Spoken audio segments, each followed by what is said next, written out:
नमस्कार, स्वागत है आप सभी का डीएनडी समाचार में। मैं हूं आपके साथ सचिन श्रीवास्तव। जिस खबर का आपको इंतजार था वो खबर लेकर हम आपके बीच आ चुके हैं। जी हां, हम बात कर रहे हैं पंचायत और निकाय चुनाव को लेकर, जिसका फैसला अब स्पष्ट हो चुका है कि पंचायत और निकाय चुनाव होंगे। सुप्रीम कोर्ट ने स्पष्ट कर दिया। इसके साथ ही चुनाव आयोग को 1 हफ्ते के भीतर अधिसूचना जारी करने के निर्देश भी दे दिए हैं। यानी कि 1 हफ्ते के अंदर आपको पता चल जाएगा कि आपके एरिया में कब चुनाव होने हैं। नगर परिषद, नगर पालिका या फिर नगर निगम, या फिर अगर बात की जाए पंचायत के, जैसे कि जनपद के कब होंगे, सरपंच के कब होंगे, पंच के कब होंगे और जिला पंचायत सदस्य के कब होंगे, सब चुनावों का पता आपको 1 हफ्ते के अंदर पता चल जाएगा, क्योंकि अधिसूचना जारी हो जाएगी। इसके साथ ही आपको बता दें, मुख्य बात यहाँ पर आरक्षण को लेकर है, और आरक्षण में भी ओबीसी आरक्षण को लेकर। तो ओबीसी आरक्षण का दायरे की अगर बात की जाए तो सरकार बात कर रही थी कि हम 35% देंगे। पिछली सरकार यानी कांग्रेस की बात की जाए तो उन्होंने 27% देने की बात कही थी, लेकिन यहाँ पर दोनों की बात को नकार कर कहा जाए पुराने ढर्रे पर, पुराने आधार पर ही आरक्षण दिया जाएगा, यानी कि 14% ही दिया जाएगा। कुल मिला के सुप्रीम कोर्ट ने एक बात स्पष्ट कर दी है कि आरक्षण का जो आंकड़ा है वो 50% से ऊपर ना जाए।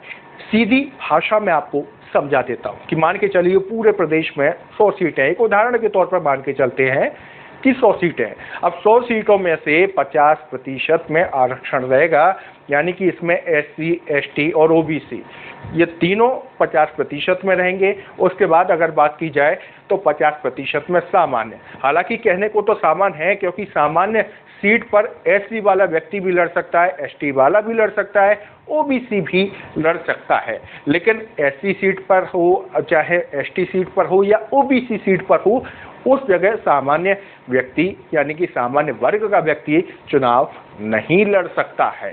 तो एक बात और स्पष्ट है कि इस आरक्षण को लेकर जो उधड़ बुन चली आ रही थी, हालांकि इसको लेकर कई बातें भी सामने अभी निकलकर आने को हैं।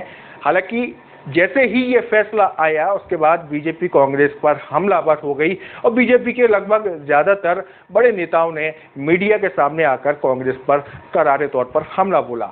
अभी खबर पड़ने तक अभी भी कांग्रेस की ओर से कोई प्रतिक्रिया नहीं आई है ऑफिशियली तौर पर। कांग्रेस की प्रतिक्रिया क्या कुछ रहेगी वो आपको बता देंगे, लेकिन उससे पहले आपको सुनाते हैं कि बीजेपी के नेताओं ने क्या कुछ कहा इस पूरे मसले को लेकर। कांग्रेस और कमलनाथ हमेशा षड्यंत्र ही करते रहे। कभी भी उनकी नियत ओबीसी को न्याय देने की नहीं थी। केवल ओबीसी को वोट बैंक मान के, बिना तथ्यों के, बिना तर्कों के, बिना तैयारी के हम ये दे देंगे, हम वो दे देंगे, और उनको पता था कि ये नहीं होने वाला। मैं आज पूछ रहा हूं कमलनाथ से कि क्यों उनके एडवोकेट जनरल जब 27% आरक्षण की बात की थी, क्यों कोर्ट में खड़े नहीं हुए? क्यों तत्काल स्टे दे दिया? क्यों जब पीएससी की बात आई, इस स्टे की बात आई, तो कहा उन्हीं के वकील ने कहा क्या ये पीएससी में भी लागू होगा? कमलनाथ जी, ओबीसी अब बहुत समझदार है। आपने पाप किया वो जान गया है। आप अब इधर उधर की बातें ना करें। जनता सच्चाई जानती है। भारतीय जनता पार्टी का कहना है सामाजिक न्याय, सामाजिक समरसता के साथ हम समाज के हर वर्ग के साथ, और हम ओबीसी के भी साथ।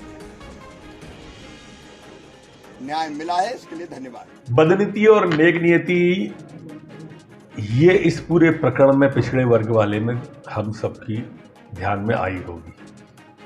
अदालत कांग्रेस भी गई थी, अदालत भाजपा भी गई, हमारी सरकार अदालत गई कि चुनाव कराए जाए। कांग्रेस और कमलनाथ जी अदालत गए कि चुनाव रुकवाए जाए। अब ये बदनीति नेक नीति थी और जीत सत्य की हुई। मुख्यमंत्री जी पहले दिन से कह रहे थे कि हम आरक्षण के साथ ही चुनाव कराएंगे। वो स्वयं दिल्ली लगातार गए, हम भी गए उनके साथ में, पूरी टीम गई दिल्ली। लगातार प्रयास किए और हमने पक्ष को रखा, ट्रिपल टी वाले उसको रखा। सरकार ने पूरा का पूरा आरक्षण नीचे तक का उतार के पिछड़ा वर्ग का रखा और जीत हमारे मुख्यमंत्री जी की हुई। मुख्यमंत्री जी को बधाई, मुख्यमंत्री जी का धन्यवाद कि उन्होंने अदालत के सामने सरकार के पक्ष को मजबूती से रखा और न्यायालय का आभार कि उन्होंने हमारे पक्ष को स्वीकार किया। और इसलिए बहुत बहुत बधाई। इस ओबीसी आरक्षण के साथ में अब सरकार चुनाव में जाएगी।